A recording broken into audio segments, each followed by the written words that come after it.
Yo, what's up, family? Before we start the video, please leave a like, subscribe, and share it in everyone that you can. Just shoot out there a little bit more. With that being said, let's right into the video. The Boston Celtics beat the Chicago Bulls 122-100 last night in the Garden, and Kristaps Porzingis was unstoppable, and I wanted to take a look, so let's get into the film. Alright, how y'all doing? I hope y'all doing good. If you're new here, welcome. If you're not, make sure you take your shoes off before you come in the house. And Kristaps Porzingis unstoppable in this game again, had 34 points in 33 minutes, added 11 rebounds, 3 assists, and 3 steals. He was 8 for 14 from 3, and again, right here with the trailing 3 in the first quarter. Kristaps Porzingis in his last 20 games has been averaging about 7 points in the first quarter, but most importantly, 57% from 3 in his last 20 games in the first quarter. That is insane. And of course, on the defensive side of the ball in this game, he was checking Josh Giddey, which means that he's allowed to roam and help wherever he sees fit. Try to deter some drives and help at the rim. According to a lot of advanced stats, Kristaps Porzingis is one of the best rim protectors in the NBA. But according to B-Ball Index, he is top 3 in rim protection. And here on this possession, you see him against Josh Giddey, and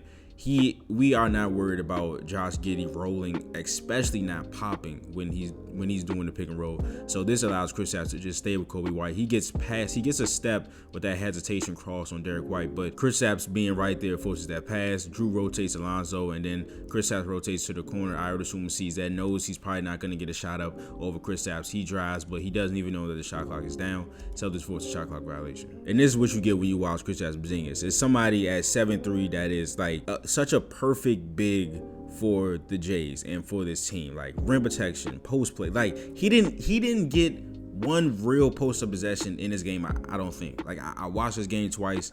I did not see him get a real post touch. Now it could have been 1 or 2, but I don't remember it happening, because his game tonight was pick and pop threes. It was rim protection. It was helping on defense, and he's a guy that's not gonna hold the ball for too long. It's either he gets it in the post, right? He's attacking the mismatch, or he's doing a catch and shoot pick and pop 3. So he's really effective in all those areas because he's not over dribbling. He's not taking so much time to do what he needs to do. He's one of the best deep 3 shot makers in the NBA. It provides premium spacing for the Celtics, and he made the Bulls pay tonight. And this is why I say he's the perfect big to put next to the Jays, especially Jayson Tatum, because it's just so funny how it doesn't matter what teammates are on the floor with Jayson Tatum. It doesn't matter what the teammates are doing in that particular game. The defense still always shows their hand towards Jayson Tatum. This is the first quarter. Jayson Tatum has no points, right? I think Kristaps has 10 points at this point. He has 10 of our 12 points, right? Before the screen is even set, Vucevic is already showing his hand, right? He's already on this side, preparing to help or trap Jayson Tatum when he comes off this screen this way, right? So Kristaps smartly is like, okay, I'm not even gonna set the screen. Like, I'm just gonna move. And Vucevic and the Chicago Bulls are acting like Kristaps does not have 10 points, that he's not a good shooter. And this is what we need for teammates wise to make teams pay when they do that to Tatum. All right, so let's go to the Spain PNR look. Of course, it's the back screen for the ball screeners, man. The way the Bulls were playing this, right? And of course, you know, the Spain, I've talked about a lot. It creates mismatches, right? So it creates a mismatch as far as the paint protection if this back screen is set and the center rolls to the rim. And it also creates a mismatch depending on how the opposing team plays it. So what the Bulls do here is, right, you have Vucevic in front of Paint Pritchard here, right? And as Derek White drags this all the way out, because he knows that KP's there and he can make this shot. So as he drags this out, he's just looking to see what Vucevic is doing. So as he drags this, you see Vucevic saying, go back to KP to Josh Giddey.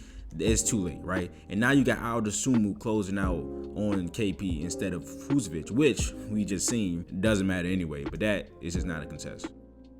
And the Chicago Bulls just did a horrible job guarding this action. They didn't know what to do. They are the second worst scoring defense in the NBA, so I guess that's not surprising, but they just did not know what to do at all. So Vucevic comes up because Kristaps is here, right? And they're just like, okay, we'll stay here, but the back screen on Vucevic is here, which again causes the mismatch in the paint because Kristaps rolled. But then Patrick Williams just, I don't know. I don't know what the plan was for this. You know, Lonzo Ball is coming back to KP. I feel like he should just guard Derek White since he's closer, and Patrick Williams should just stay on Kristaps. But it opens the paint for the Celtics, and Kristaps with the concentration on the tipping. All right, so the Celtics go to slob, stagger. Slob is just silent out of bounds plays. Stagger screens are 2 of the same off-ball screens set with a little bit of space in between them. So you see one screen here by Derek White and another screen by Kristaps Porzingis. But this just like encapsulates something that I've been saying, right? So there's been a lot of talk about, oh, Tatum's aggression, his usage rate, his field goal attempts, all this shit, right? My stance on that is, yes, there are 100% times where Tatum needs to be more aggressive, but when I say aggression, I'm not talking about field goal attempts. That plays a part in it, but for me, it all comes with pressure, right? That's the number one thing, putting pressure on the defense. So he can take field goal attempts that aren't putting pressure on the defense, right? He can just take this shot here with 2 people on him. That's not him putting pressure on the defense. Whether he hits it or not, that's a bad shot, and it's not him putting pressure. This is what I mean by him putting pressure on the defense, because the biggest example for this is the NBA Finals last season. Tatum did not have too many big scoring outputs. He didn't have too many efficient scoring outputs, but what Tatum did with his drives, every time Tatum drove the ball and he was aggressive, you saw how the defense reacted. And it opened up so much for his teammates, right? So here on this play, they send 2 at Tatum, right? And Tatum is gonna stop right here. Now, as he stops for just 1 second, now this is not really a stop, it's just a setup to do a half spin and then drive. But as Tatum stops for this half second, right there, as he stops right there, Vucevic is gonna try for a half second to get back to KP or have THT get in front of him so he can check Jason Tatum. You're gonna see that right there. That half a second that he stops, they're thinking, okay, now it's time to switch back. Because Tatum is aggressive, he doesn't let them switch back. Now both of them are to him. Nobody's at Kristaps Porzingis like they were about to go back to. But because he drove the basketball and he put pressure on the defense, now every single Chicago Bulls player is looking at Jason Tatum. 3 are directly on him, and he's able to do a nice pass to Kristaps Porzingis for another deep 3. This time the Celtics go to blob stagger. Blob is just baseline out of bounds, and stagger, of course, is the exact same thing. And as Kristaps comes out the screen, he backs up into the screen, and then he's able to just get right to the 3-point line. I don't know what Vucevic is looking at. Kristaps had 26 points in his first half. Why is he not up on Kristaps Porzingis? I don't know, but we're going to take the shots that they give us. And here on the Jaylen Brown drive, Vucevic again has no clue where Kristaps is on the trail. Takes another deep 3. Again, one of the best deep 3 shot makers in the NBA. And then we come back on the defensive side of the ball. As I said, he also had 3 steals in this game. Does a nice job clouding the vision of Kobe White. Getting his hand on the pass there, and it leads to a transition 3. And here with Chicago still putting 2 on Tatum, we create a numerical advantage right here. Kristaps Porzingis gets to a good area where he can make a decision. Got 3 on 2 here, does a nice job making a nice read with the rookie Miles Bridges guarding 2 people. Nice pass off to JB, and he gets fouled. And again, premium spacing provided by KP. And you can't close out with any hesitancy when Kristaps Porzingis has the ball. You see Julian Phillips is like, he's not really running or sprinting to KP to get the ball out of his hands.